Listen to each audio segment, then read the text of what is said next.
You are listening to Brink Radio. What's happening, everybody? Of course, it's your host, Brink Young, coming straight out of them South Memphis slums, and you are tuning in to Brink Radio right here on 96.3 FM. Talk about bumping 96.3 because you know, Brink put the B in bump and listen. We got a super turned up guest for us tonight. Now, of course, I've actually interviewed this young lady before many moons ago. And I can't remember if it was 2015 or 2016, but it was actually at my guy Ernest Field's store, Millionaire Grind, which used to be in the Hickory Ridge Mall. None other than my girl, Demike. How you doing? Yes. Shalom, namaste, Brink. I am so thankful. Thank you for having me here. And again, I'm so proud of you. And it was 2016, to be exact. Okay, thank you. I'm glad somebody remembered exactly, man, because a lot has changed since then. We've both, been through so many evolutions. You've actually been on a spiritual journey for quite some time now. How would you describe that spiritual journey? Oh, my gosh. How would I describe my journey? I would say that it's a beautiful journey. It's life. We're all on a journey, no matter which route we take. And I'm just thankful for the experience. And I'm just thankful for the breath of life and to be here to even share my journey and my testimony. I promise, man. And I'm glad you said that T word, testimony, because we all going through stuff and we all got testimonies. Some of us more than others. But of course, you back with a brand new single. Now, we got to talk about this single because when I first heard it, it put me in the mind of like a 90s love song. But it wasn't the type of love song that I expected I was thinking about. Now, of course, you talking about a guy, but it don't seem like you talking about a physical guy. Let me lay some of the groundwork. The song is called Loving You. It's available right now on all streaming platforms. But what is this song about? So first and foremost, when I wrote the song, I thought like how everyone else, when you hear a love song, you hear normally a woman singing about a man and vice versa, a man singing about a woman. And during this time of my life, when I was writing Loving You, I was listening to Mary J. Blige, Not Gonna Cry, instrumental. Okay. And I was like, I don't want to sing about like the average person that I'm in love with. I want to sing about my love for God and my experience and my journey. And it just went from there. And it's definitely a beautiful song, man, because I'm going to say this. When I listen to like traditional gospel music, I gag a little bit. But this song don't give me that feeling. Like it feels like 90s love music. It was a line you said, when I decided to stop running these streets, you sent your Holy Spirit to come nourish me. I was like, wow, what are we talking about here? What are we talking about? Because it could be physical or it could be running these streets spiritually. Yeah. Let's talk about it. So for me, it was all the above. You know, you can't really separate the spiritual from the physical to me in my perspective, because we are spiritual beings having a physical experience. And, so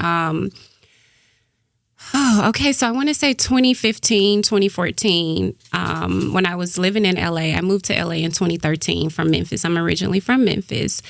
And at the time, my son was 3 years old. His father was murdered in the streets of Memphis. And I was all over the place, mentally, physically, and spiritually. I was like a raging alcoholic, very promiscuous.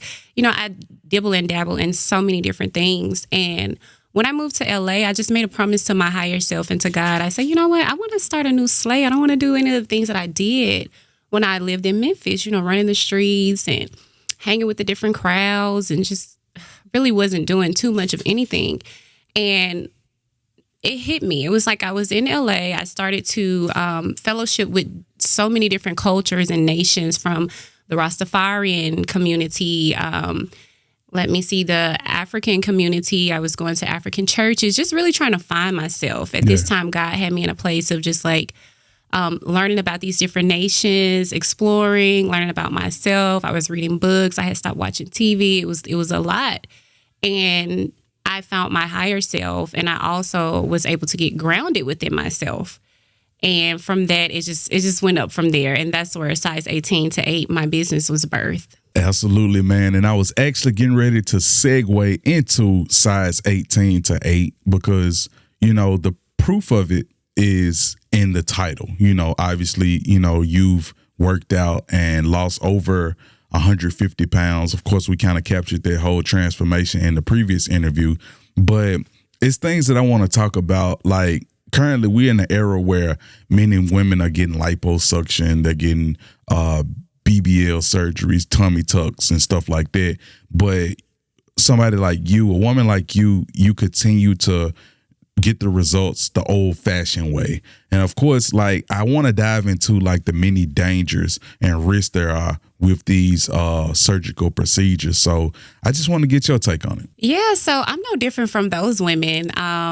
Again, I was living in LA, and of course we know that's like the surgery capital, you know? Yeah. And at the time I was waitressing, and I was just like, oh my gosh, I need to get my stuff together. All these women in their two pieces, you know, they bad. So I was at a point to where I myself thought about getting surgery. Okay. And I was saving my money to get surgery. Me and my cousin, we were like, girl, we about to go get us a BBL, mommy makeup, all of it. You know what I'm saying? Yeah. And it was like, one day it just hit me. It was like, literally, I'm telling you, God could have sent the angel, touch me on my shoulder. It was like, you're not getting no surgery. And so from that point, I was like, well, how am I gonna lose all this weight? I had never read any books about detoxing, about weight loss, anything. I was told step by step by the Spirit, by the Holy Spirit, like, this is what you're going to do. And so every day I continued that journey. I became more and more disciplined. And before you know it, I had lost almost 150 pounds. Wow. And people were like, did you have surgery? What did you do? Yeah. My waist had got so small. I had learned how to waist train. I had used different methods, in which I put in my ebook, on how to maintain the weight loss, even the flabby skin. So I learned all of that through eating in moderation, through intermediate fasting, detoxing, what to eat, what not to eat. And I really just listened to my body. Yeah. And that got me to where I am now. Absolutely. So you mean, when you say listening to your body, like, what exactly do you mean when you say that? Okay. So I feel like us as a culture, we've been taught to just eat and consume, and it's everywhere, from the commercials to the movies. They really just dump it on us based upon our emotions. And I speak on this.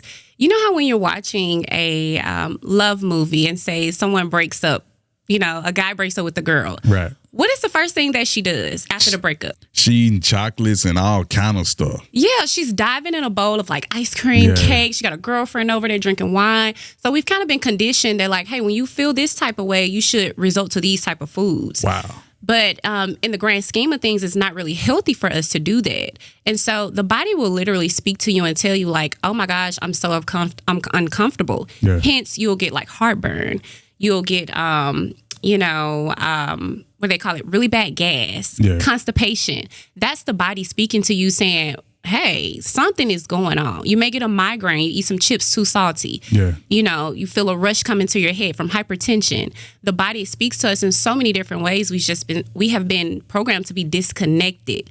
So once I started to increase my water intake and I stopped eating after a certain time of the day, and I cut back on a lot of junk foods, a lot of cravings that really just didn't serve me any purpose, I began to listen to my body, and my body was telling me, like, what fueled it. Oh, this makes me feel good. So I used to suffer from like stomach pains because I like the spicy food all the time. Yeah. And once I kind of like cut back on it, I was like, oh my gosh, I realized I don't even have this pain in my stomach. My back is not even aching anymore, you know? And so I was able to listen to my body in that manner. And I started to learn that certain foods cause flare-up and inflammations. Hence, we'll start seeing it in our skin, you know, in our pores. And it's just been an amazing journey. And so that's where I come in to help educate my brothers and sisters on how they can just take control of their mind, body, and soul, still be able to enjoy the things that you enjoy, but just in moderation. In moderation. Hey, that's the key to it all. Now, you did mention your ebook. Let's go ahead and talk about that, because it's got a funny title. It's called No More What? Big bags. Big bags. Wow. She went there, ladies and gentlemen. Let's talk about it. So, No More Big Bags. It's so funny how this title came about. My teenagers, we had like pizza one night. Okay. And so I was getting like a couple of slices of pizza because I was hungry. They was like, you acting like a big bag. And I was like, what is a big bag? And it was like a person that's greedy that eats up everything. Yeah. And it was funny at the time, don't get me wrong, because these teens, they come up with so much different like language and stuff. So they're literally teaching me. Yeah. And I'm like, wow, that's so interesting. And I sat there and I was like, I don't want to be a big bag. You know what I'm saying? Yeah. And it was just so catchy and it was so funny to me. And I just thought this would be a great name for my ebook. And so I put it out there. It's inspired by my children. So shout out to them. Definitely shout out to them. So how much of the book could we talk about? Like, what are some of the things that you're covering in this book? Okay, so first I start off with my testimony of how I feel like I got to 300 and something pounds. I dealt with depression, like I said, from my son's father being killed. And after that, I went through this really wild phase of just drinking and consuming so much alcohol. And of course, we know that's just sugar. So yeah, that's all sugar. Extra weight. Yeah. And then a point of just really losing myself. So I talk about the journey and how when we really dive into health, how it's all tied into our spirituality. And once I was able to separate my desires and cravings that was programmed on me and start asking myself, like, what is really good? What fuels my body? What will make me feel good? Once I was able to dissect that and put that into perspective, the rest was history. So I first start off with the testimony of how I lost weight, the different tools and modalities that I use to lose weight, which I'm not going to tell you because you have to read the ebook. So that way you'll be able to use these same tools as well. I give a lot of detox recipes. I think I put maybe like 7 detox recipes in there. I also put a food list in there for all different food types, whether you are a meat eater or plant-based or vegetarian. And I talk about how you too can also learn how to eat in moderation and what does moderation look like.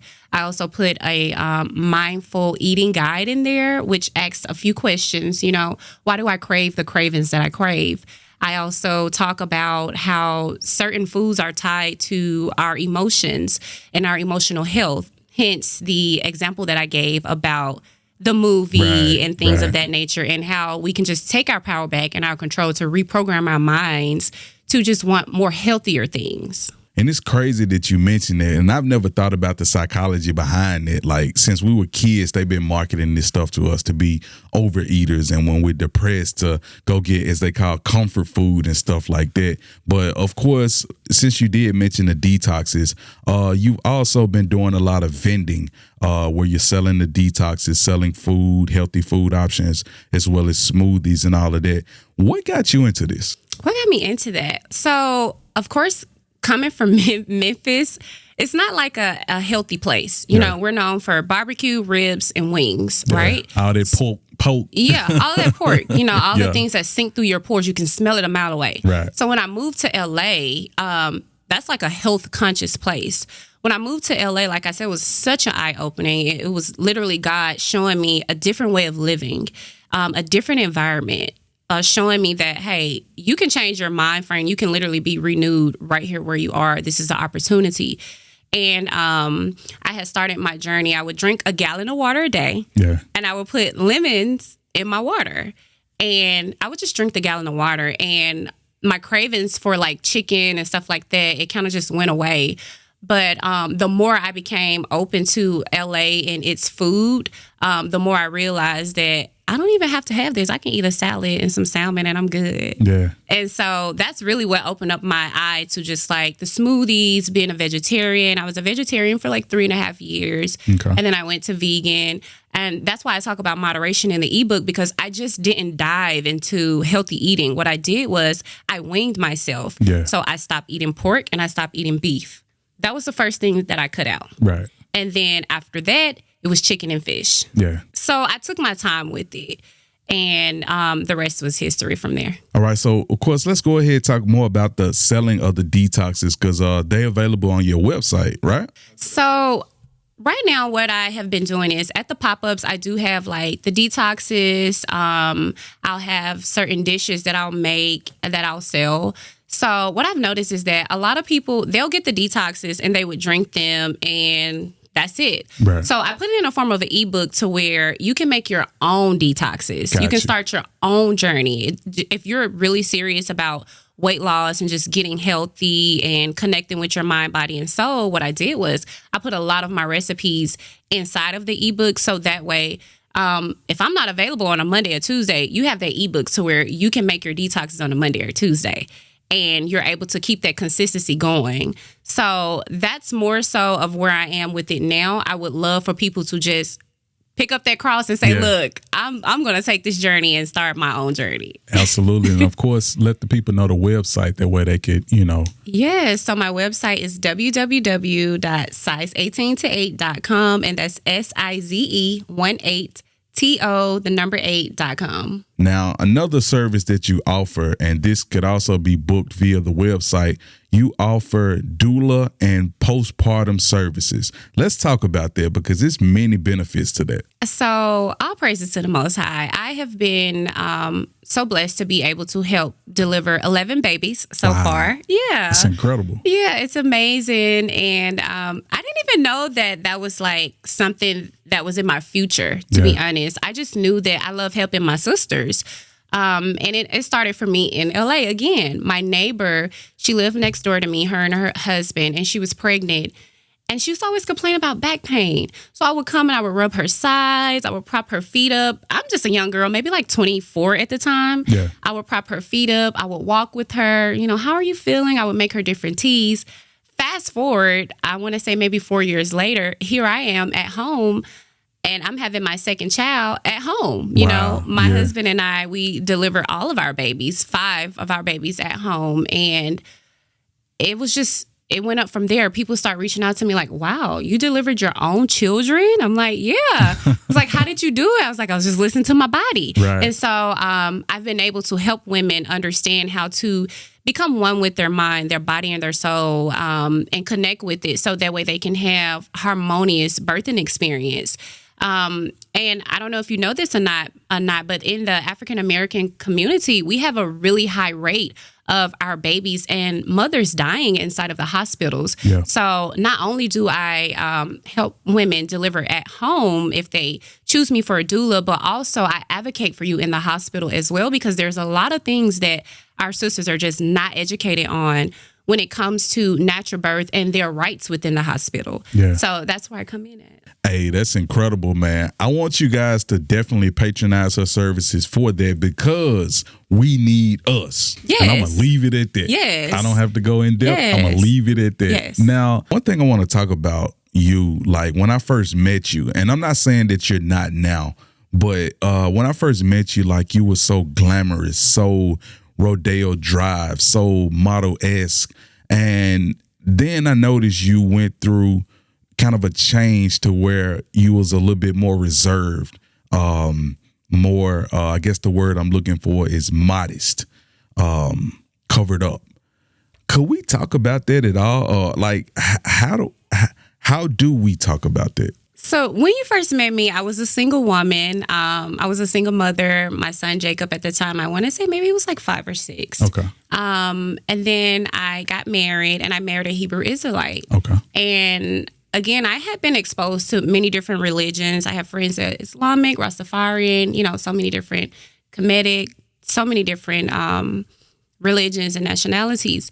And at the time, I was into the Christian church, and then I met Free Brew. And so we got married, and one thing about me is once I get a hold to something, I immerse myself in it. Right. You know what I'm saying? Right. Yeah. And so I immersed myself in the culture, and it was a very humbling, beautiful experience. I learned so much about myself. I learned so much about my creator and creatress. I learned so much about the Hebrew Israelite community, the Jewish community, just people in general. And they were really, really big on modesty and covering up, which I think is a beautiful thing. Yeah. Yeah. And for me, once I transitioned, I guess let me say this. Once I elevated from that state of mind and not from the modesty part of it, because modesty is both a spirit inwardly and outwardly, you know? Right. But once I elevated from that community, I began to self-identify with who I am and the goddess within me. And that brought me back to like, hey, you can still love and serve and honor God as well as yourself in your highest capacity without having to always like be a part of something. Yeah. And that's what I got from it. I was able to just come back to me and still love myself and God.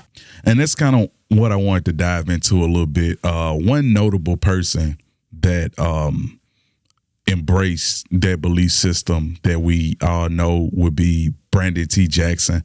And of course, we've been seeing him in movies and stuff, since he was a kid for the most part. And it's like once he started to adapt into that belief system, it just kind of felt like he disappeared from the entertainment scene.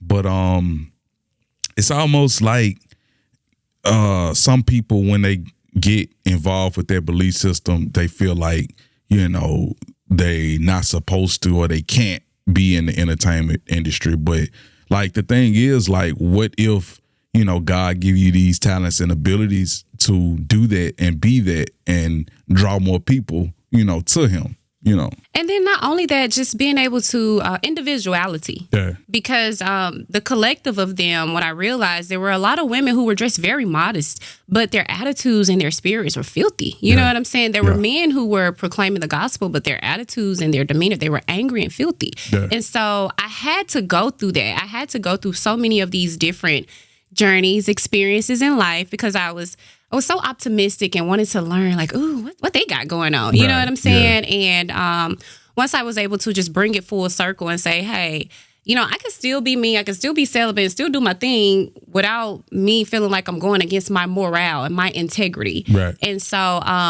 being able to just be an individual first and knowing your boundaries and yourself and what works for you. And I think that was the most important part of my journey, because I did lose myself. Right. And I lost a lot of myself in just being captivated in the knowledge and just really following my husband, just being a good wife. So I thought, you know what I'm saying? Right. And I take nothing from that journey. I just know that I'm somewhere else now. I'm still with my divine creator. I still believe in Christ consciousness.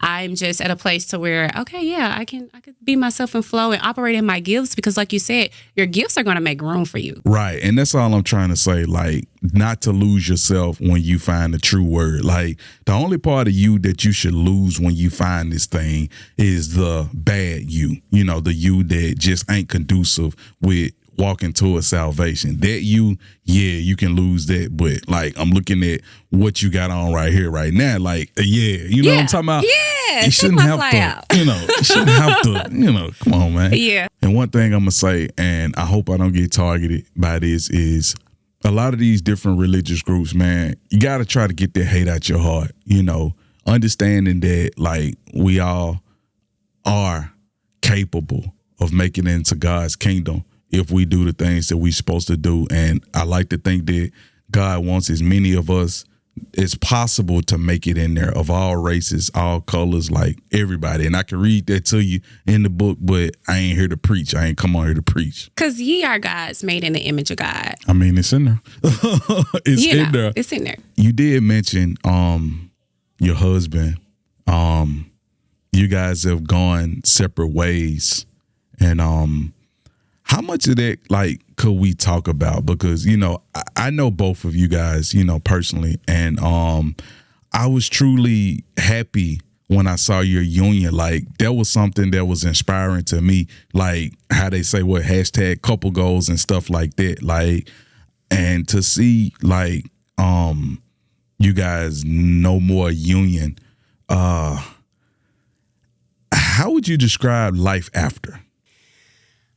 So life after, once we decided to, call it quits, which is never really quits, Right.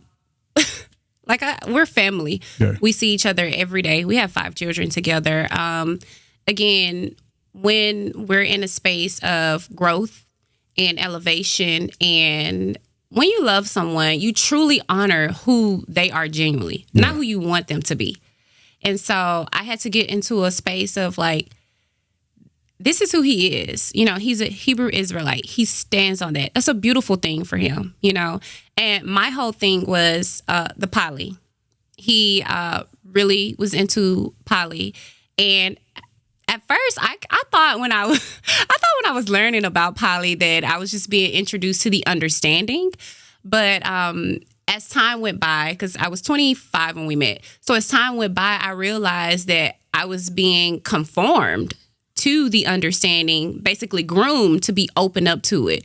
And once I experienced just like an introduction of poly, he never cheated or anything like that, but has always had like a friend or talked to women, and we've had women around to see if it would have been a match or what have you. And those experiences really led me to the point of where, okay, this is not for me. This is not what God wants for me. He doesn't want me in a poly marriage. Every time we tried it, it just didn't work. And it caused so much confusion between us, to the point to where I don't want to despise you, because at the end of the day, you're still my brother in Christ. You know what I'm saying? Yeah. And so for me and my mental health, I decided that this is just not what I want to do. And he was steadfast on this is who he is and this is what he's going to do. And so we're like, okay, how can we not co-create, but still co-parent and do it peacefully and in love and raise our tribe? And so that's what we're doing now. And I respect him. And I told him, when you do get your new wives, like,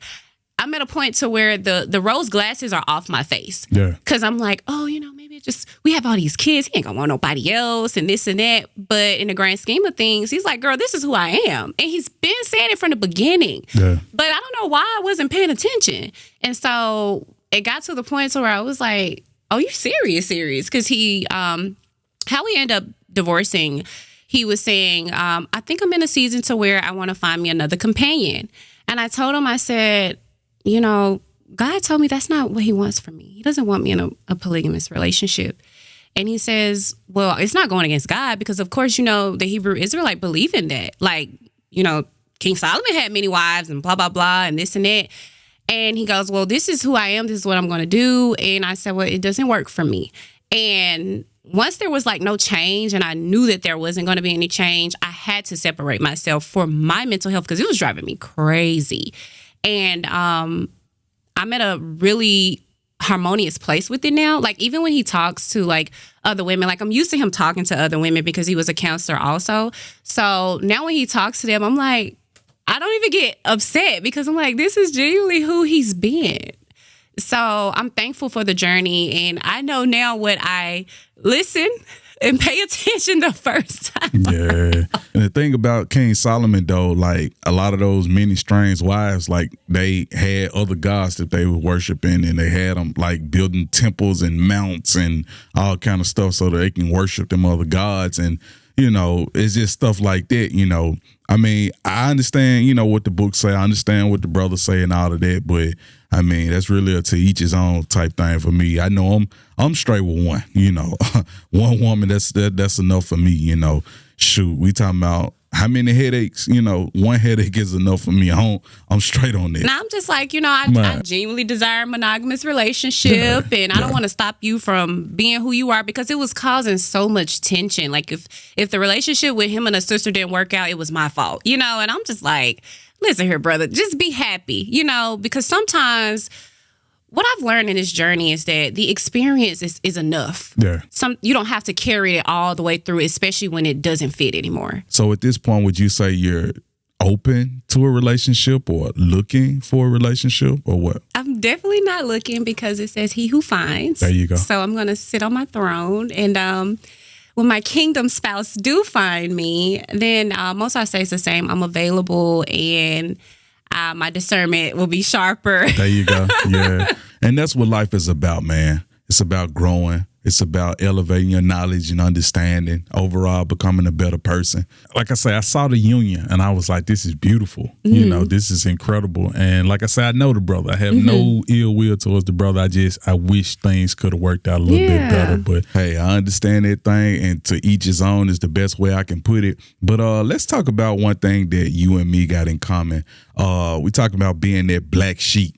Okay, let's talk about it. What's a black sheep, Brink? What's a black sheep? Black sheep is just that person the world may consider awkward or abnormal, but you actually operating in total normality.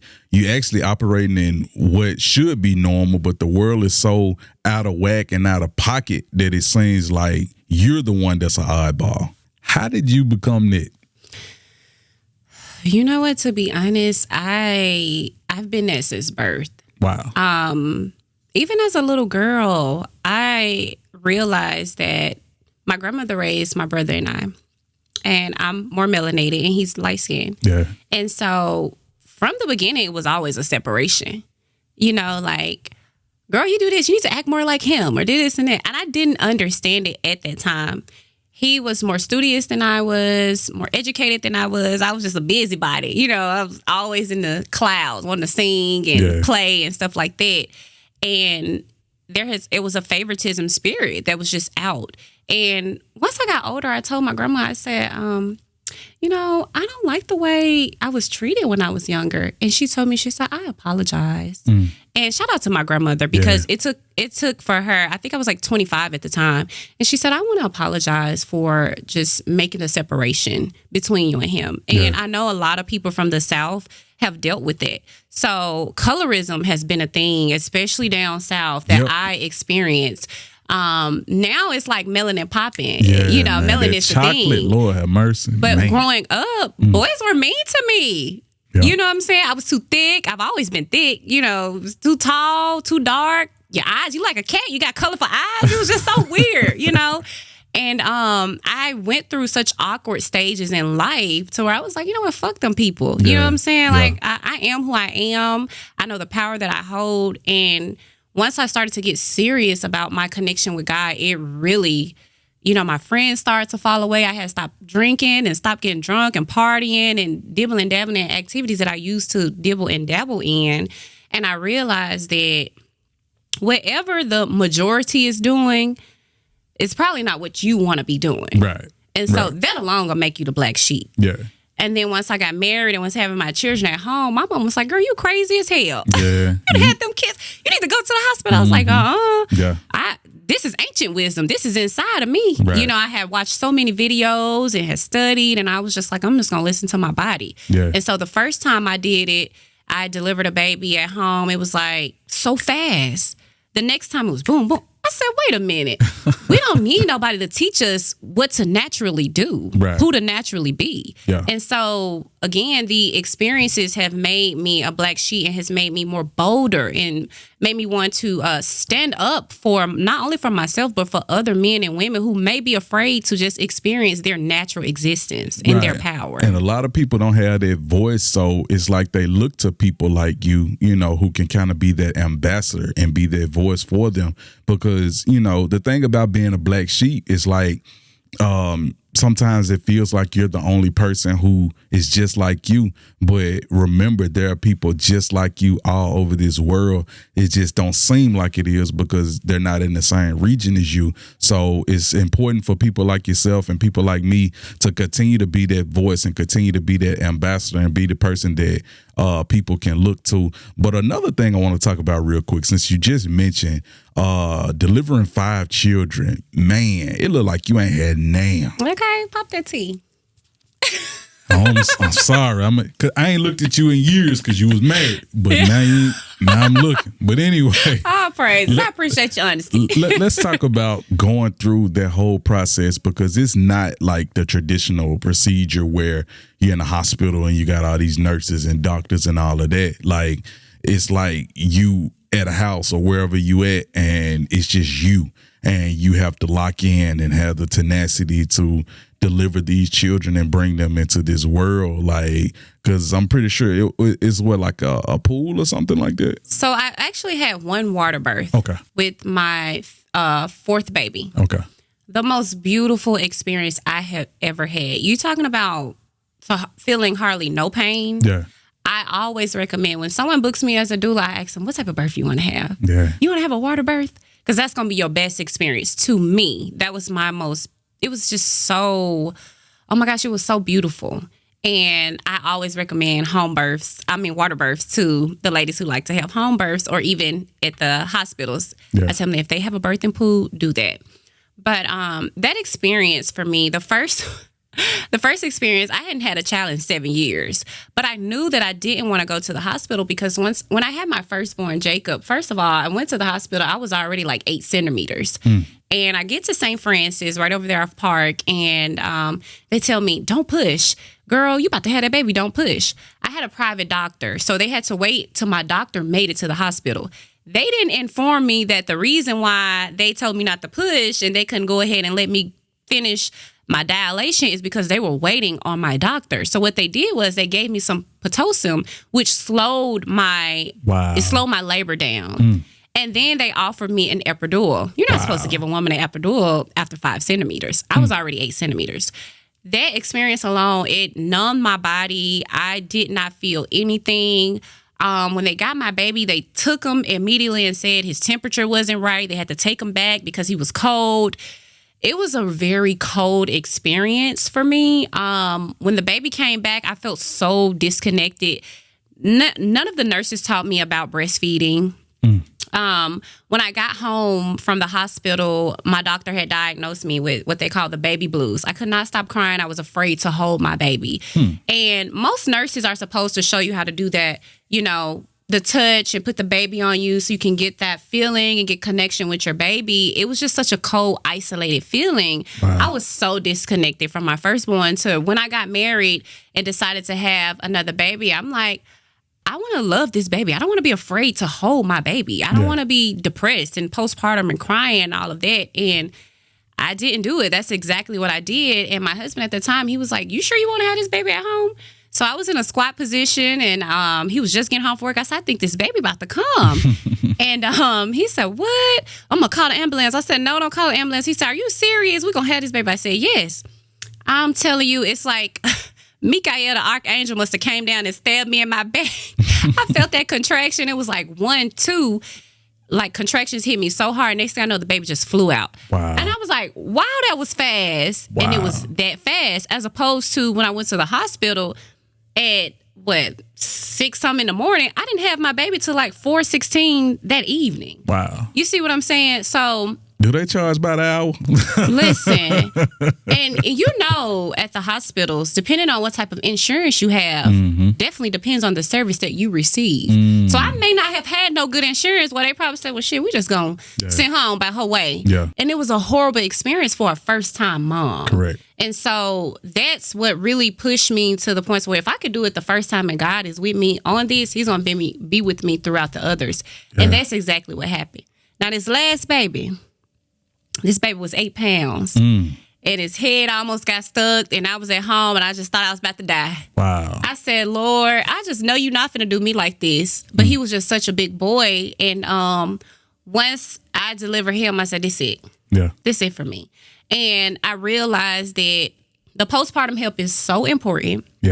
Because a woman needs to know and understand how to heal her womb and how to be able to connect with her emotions and know what it is that she needs. Most of all, she needs rest. And a lot of our women don't get that. They had them babies and they right back to work. They're back to work. So hire you a doula, sis. Hire me. And I'm going to get you right. Man, I love it. And before we get out of here, I want to dive more into that postpartum thing. I was made aware of it many years ago. And that whole thing, man, it's scary to me. It's scary. Oh, yes. Talk about it. So my first time experiencing postpartum depression, again, young girl, just had a baby, 20 years old, you know, with a street guy. I had went through so many things, and Lord rest his soul. I went through domestic violence with him. He was always cheating, just a lot of stuff. And when I had the baby, I get home, like I said, I'm disconnected from the baby. I have all type of suicidal thoughts in my mind. I get up, I go drive, and I say, I'm about to jump off this bridge to the Mississippi River, right? First of all, I couldn't swim at the time. I said, hell no, I ain't finna jump in no damn. Let me get my shit together, you know? And it made me realize now that I'm older, and once I had my second baby, I said, wow, you know, the enemy will come creep in on you at any given second, especially when you're feeling some type of way and your emotions are all out attacked and you're so vulnerable and you know, babies are so precious. They're so pure. And when a woman has a baby, she's open to so many different things. And I did not understand that. And so I was under attack and I said, I don't want to go through that again. So with my second baby, I did not experience that. I made sure that I breastfed her. I did not let anyone hold my baby, touch my baby. I didn't even take her to go see her pediatrician until she was like a month and a half. I I kept her with only my energy over her. I prayed over her every day, and I just nourished her to the best of my ability because I knew I wanted the connection to be stronger. And for me, pregnancy and childbirth and our bodies in our womb is so sacred. And we're not taught that. Yeah. And so that's one of the things that I teach women first is like, let's get to what is it that we have going on before we have these babies. Because a lot of us are in traumatic situations. Right. We're in fight or flight. We eat horribly. So hence the baby nutrition level is probably not even good. Yeah. So if I can help you understand that you don't have to be in fight or flight, you don't have to always revert back to the trauma. Let's release some of these things before we have the babies because it's such a spiritual experience that it can help you be better off as a mother and as a woman, and it can help your healing journey and help you heal a lot faster than what it would if you didn't have the assistance. I need you to show them that graphic real quick, please. Oh, yes. I need them to see it because the ladies, y'all really this need. This is my Facebook. Y'all need this woman right here. Yes. Especially if you are about to have a baby or thinking about having a baby or just had the baby. You need this lady right here. You need her. Go ahead, let them know all of your social media as well as your website one more time. That way they can patronize your services. Yes. So for size 18 to 8, that's my face on Facebook. I'm size 18 to 8. My website is www.size18to8. That's SIZE18to8.com. And my Instagram is I am Demike. My TikTok is Free From Trauma. I'm going to change that to I am Demike. And then my YouTube is also Free From Trauma. And again, I help with detox coaching, meal prep. I also do different pop-up shops in the city of Memphis. So be on the lookout. Follow me, like my Facebook page so that way you can see where I'll be and what's the next thing that I have on my website. Right now, my new product is the eBook. And again, it has all the details on how you can lose weight on your own. I do offer one-on-one coaching. If you do purchase the eBook, you'll receive an email from me that says, hey, I'm here for you. If you need help on, which detox to start on, or depending on what part of the book you're on, I'm here for the journey to help you. And for extra counseling, you can book me. I got you. I'm your girl. I need you to go ahead and introduce this song to the world. We got to play something. Yes. I'm so excited. This song means so much to me. And shout out to Mary J. Blige for just her influence on the culture. Shout out to everybody who talks about love and they pour their heart out into their music. So Loving You is streaming out on all platforms. Y'all go and check it out. Check out Loving You by your girl Demike.